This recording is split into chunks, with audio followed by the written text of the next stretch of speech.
Lula derruba o PPI, a regra de reajuste dos combustíveis vinculada ao dólar. O preço da gasolina, do diesel e do gás de cozinha deve cair nas próximas semanas. O TSE derruba Deltan Dallagnol. O ex-chefe da Lava Jato perde o mandato de deputado acusado de fraude à lei da ficha limpa. E mais um falso moralista pode terminar mal. O STF forma maioria para prender Fernando Collor de Mello, acusado de corrupção. Eu sou o Rodrigo Viana e esse é o Tempero da Notícia que está começando agora.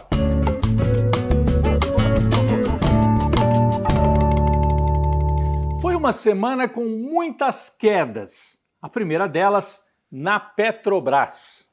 O governo Lula, através do novo presidente da Petrobras, anunciou o fim do PPI. É a regra de reajuste dos combustíveis que vigora no Brasil desde 2016, vinculando totalmente o preço da gasolina, do diesel e do gás ao dólar. Agora, acabou isso. Vocês se lembram? Nos últimos anos, reajustes sucessivos.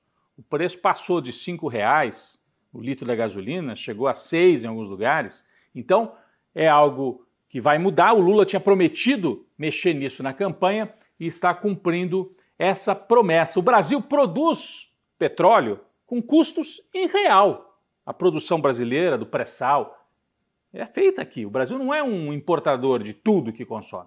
Então, não faz sentido dolarizar totalmente o preço. É claro que petróleo é um preço internacionalizado, tem flutuação no mercado. A Petrobras tem que seguir isso também, mas não de maneira absoluta. Então, o Brasil retoma o controle da Petrobras, que nos últimos anos estava privilegiando esses reajustes sucessivos, lucrando muito e distribuindo os lucros para os acionistas, muitos deles estrangeiros, prejudicando o consumidor, que precisa abastecer sua moto, seu carro ou seu caminhão aqui no Brasil.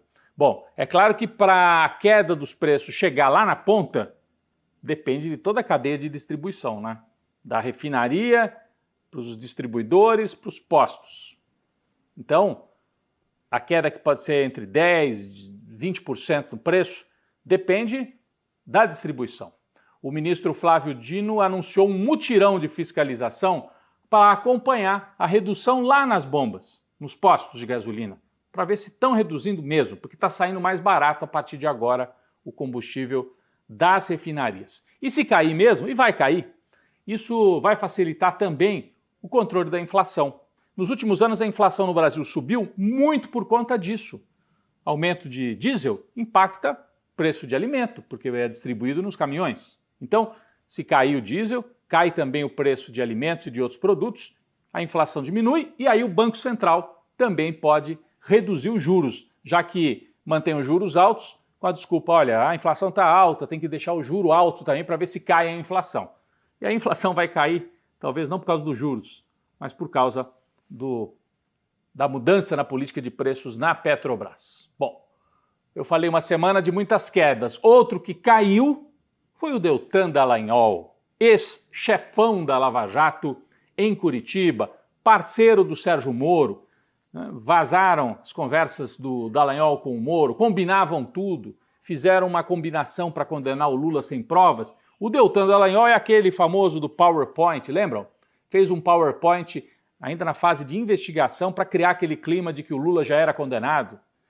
E ele disse naquele dia, eu não tenho provas, mas tenho convicção. E assim foi feito.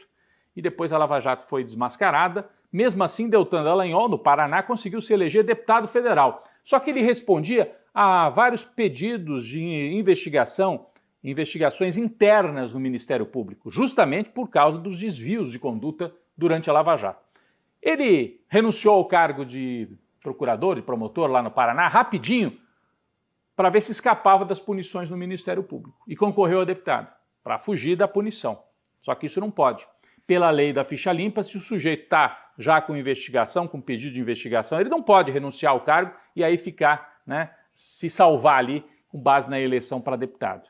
Então, o Tribunal Superior Eleitoral, por unanimidade, cassou não o mandato, mas a candidatura do Deltan. Ele não poderia nem ter sido candidato. Então, isso foi suspenso, ele perde o mandato de deputado federal. O TSE entendeu que Deltan Dallagnol fraudou a lei da ficha limpa. o ex-juiz Sérgio Moro, que é senador e parceiro do Deltan, se disse estarrecido com a situação. E, na verdade, ele está preocupado porque o Moro é o próximo na fila, também há pedidos de cassação do registro da candidatura dele ao Senado, porque ele tentou ser candidato a presidente, foi a São Paulo, mudou o domicílio para o Paraná. É um rolo, né? E ele pode também ter um mandato mais à frente questionado pelo TSE. O Moro ficou estarrecido e o próprio Dallagnol convocou uma coletiva no dia seguinte à decisão do TSE. Olha aqui, cercado por vários apoiadores de extrema-direita. E ele disse o seguinte, o Deltan: eu sou vítima do sistema corrupto. E só olha quem é que estava do lado dele na fotografia nesse momento. Eduardo Bolsonaro, da família que é acusada de desvio de joias, de rachadinha, de corrupção até e falsificação de vacina. Eduardo Bolsonaro ao lado do Deltan. Então, de falso moralista, de condutor do combate à corrupção na Lava Jato, há um deputado com um mandato suspenso, candidatura cassada, e depende agora da extrema-direita corrupta para fazer algum barulho nas redes sociais. Na economia, esta semana avançou o projeto da nova regra fiscal, chamado arcabouço fiscal, que vai substituir o teto de gastos que vinha lá da época do Temer. Aliás, dois pilares da política econômica da época Temer e Bolsonaro: teto de gastos e a política de preços da Petrobras. Política de preços da Petrobras o Lula já derrubou. Agora o teto de gastos também vai ser substituído por uma nova regra para que a economia possa ter uma retomada. Passou o regime de urgência na Câmara, então otimismo com a possibilidade de aprovação desta regra. Alguns economistas mais da área do desenvolvimentismo acham que a regra está até muito dura, que o Haddad poderia ter feito uma regra um pouco mais maleável para permitir a retomada do desenvolvimento. Mas ele chegou a um meio termo possível para que a regra fiscal entre em vigor, substituindo o teto de gastos, que esse sim foi uma tragédia para a economia brasileira. Então é uma boa notícia. A extrema-direita colheu uma vitória esta semana na Câmara dos Deputados. Foi a instalação da tal da CPI do MST, uma CPI que nem deveria existir, porque ela não tem fato determinado para ser investigado e, na verdade, vai servir como palanque para os extremistas bolsonaristas que estão sem discurso poderem levantar o fantasma, invasão de terra, propriedade privada. E, na verdade, quem é que vai ser um dos condutores dessa CPI? Ricardo Salles, que foi ministro, o pessoal chamava de desministro do meio ambiente, responsável por queimadas, até tráfico de madeira na gestão dele lá no Ministério do Meio Ambiente na época do Bolsonaro. Ele vai estar na mesa nessa CPI. Então, na verdade, é uma CPI para criar um palanque para esse Ricardo Salles, que quer ser candidato a prefeito em São Paulo. Então, é algo que a gente tem que ficar atento e é realmente uma vitória. Eles vão fazer daquilo ali um circo do extremismo e do bolsonarismo. O Bolsonaro deu sinais esta semana de que vai abandonar ou pode abandonar o Mauro Cid, que foi o ajudante de ordens dele. O Bolsonaro visitou o Congresso, foi ao gabinete do filho, do Flávio Bolsonaro, de um dos filhos, né? E disse a seguinte frase em relação ao Mauro Cid: cada um tem que seguir a sua vida. Do tipo, ele que se vire.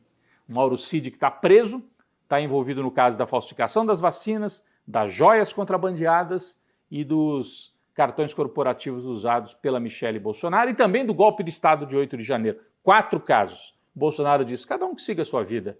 Querendo dizer, cada um que siga o seu caminho. Se a justiça for feita, todos os caminhos levam a Bangu e a Papuda, tanto para o ajudante como para o chefe.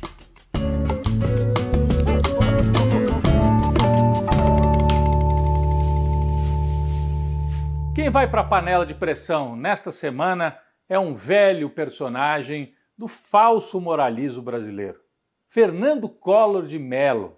Olha, na primeira eleição para presidente depois da ditadura, em 1989, o Collor se elegeu, derrotou o Lula com o discurso de que era preciso caçar os marajás do serviço público, um discurso de privatizações, de combate à corrupção, enganou muita gente, né? Na campanha, inclusive, ele dizia: o Lula, se ganhar, vai confiscar a caderneta de poupança dos brasileiros. Aí foi eleito e no dia seguinte confiscou a poupança dos brasileiros. O dinheiro ficou retido nos bancos. Ele mentiu em relação à caderneta de poupança e mentiu em relação à corrupção, porque terminou sofrendo impeachment por causa do escândalo do PC Farias, que era o tesoureiro do Collor, movimentava dinheiro de empresários, pagava contas de maneira suspeita, um caixa 2 do Fernando Collor de Mello. Então o caçador de Marajás terminou caçado. Depois disso ele ficou inelegível durante um tempo, voltou à política, se elegeu senador de novo lá pelo estado de Alagoas e agora foi condenado por corrupção. O Supremo Tribunal Federal formou a maioria para prender o Fernando Collor.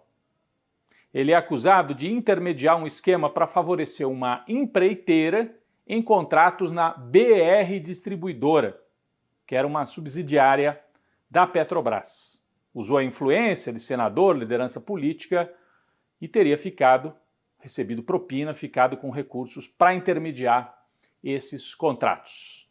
Então é importante observar como é que vão caindo esses falsos moralistas. No Brasil, sempre que se usa esse discurso, a corrupção, é isso. É claro que tem que combater a corrupção, mas isso não pode ser programa político de ninguém. Isso aí é o dia a dia, né? Tem instrumentos, tem meios para se combater e quem faz esse discurso geralmente é o falso moralista que quer esconder os seus próprios problemas. O Collor pode pegar mais de 30 anos de cadeia, terminando dessa forma essa trajetória. Ele que se aproximou do Bolsonaro nos últimos tempos. Olha ele aqui, ó, na campanha para o Bolsonaro. Bolsonaro!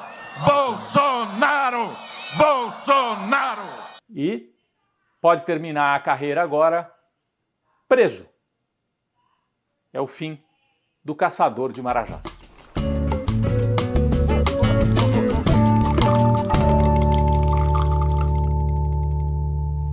Um cafezinho para as milhares de brasileiras e os brasileiros que estiveram na quarta-feira da reforma agrária, do MST, no Parque da Água Branca, em São Paulo. São pessoas que sabem a importância de se ocupar a terra de uma outra forma, que não seja só a forma utilizada pelo latifúndio e pelo agronegócio, que ocupa a terra para monocultura, produzir um produto não gera quase emprego, né? Pessoas que sabem a importância de se produzir alimentos de uma outra forma, né, sem veneno, gerando emprego, colocando alimento na mesa dos brasileiros. Foram mais de 300 mil pessoas que passaram pela quarta-feira da reforma agrária, quase 2 mil feirantes, produtores, distribuidores que apresentaram ali os seus produtos. Dezenas de artistas se apresentaram, as pessoas dialogaram também. Além da questão agrária, havia uma discussão, um debate político, justamente no momento em que há uma tentativa de criminalizar, de colocar na defensiva o principal movimento social brasileiro, que é o MST. Então, o cafezinho vai para a turma que foi lá, tanto os produtores como as pessoas que, na maioria, moram nas cidades, algumas são do campo também, mas sabem a importância de ter um campo mais saudável, tanto para ter alimentos saudáveis, quanto para ter relações com a terra também mais saudáveis. Um cafezinho e também a esperança de que essa mobilização sirva para enfrentar esta CPI criada lá na Câmara dos Deputados e que é uma tentativa de intimidação e de criar um palanque para a extrema-direita. Um cafezinho para quem sabe a importância da terra, do alimento saudável e de se enfrentar o agronegócio, uma parte dele pelo menos, que banca esses extremistas que estão lá na CPI. Eles não vão ganhar, mas é importante que esse movimento tenha acontecido. Um cafezinho para toda essa turma que está nessa resistência.